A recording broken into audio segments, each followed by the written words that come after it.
కీర్తనలు జయ శబ్దముతో రయముగా పాడండి.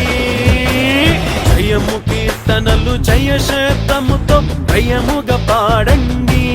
జయము జయమాయనులండి.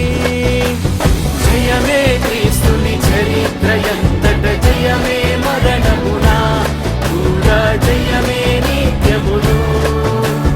జయమే మరణమునా కూడా జయమే నిత్యమును.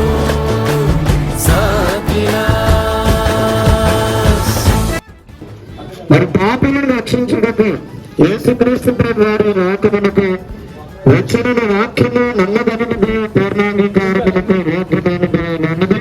ప్రపంచంలో సర్వమానవాళి పాపుల కొరకు ఎవరైనా ప్రాణం పెట్టిన వారు ఉన్నారా, రక్త ప్రోక్షణ చేసిన వారు ఉన్నారా అని మనం పరీక్షించి చూసినప్పుడు మరి కలువరి గిరిపై శిలువ రాడిపై యేసుక్రీస్తు ప్రభు వారు మనకు దర్శనమిస్తున్నారు. ఆయన శిలువపై మరి పాప పరిహారాత్మకగా తన పరిశుద్ధమైన రక్తమును ప్రోక్షించి శిలువపై మన కొరకు ప్రతినిధిగా ఆయన మరణించడం మాత్రమే కాదు, 3వ దినమున తాను చెప్పినట్టుగా మరణమును గెలిచి తిరిగి లేచిన వారు ఉన్నారు.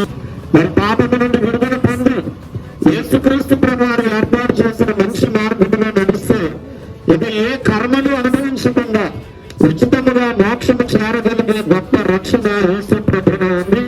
అందుకంటే దేవునికి స్తోత్రం చెబుదాం. ఏ సువార్తను ప్రపంచమంతా ప్రకటించమని యేసుక్రీస్తు ప్రభువారు తన శిష్యులైన వారిని పంపించారు. మరి అదే క్రమంలో మేమును మీ వద్దకు వచ్చి ఈ సువార్తను ప్రకటిస్తూ ఉన్నాము. యేసుక్రీస్తు ప్రభువును నమ్మండి, రక్షణ పొందండి, నిత్య జీవనం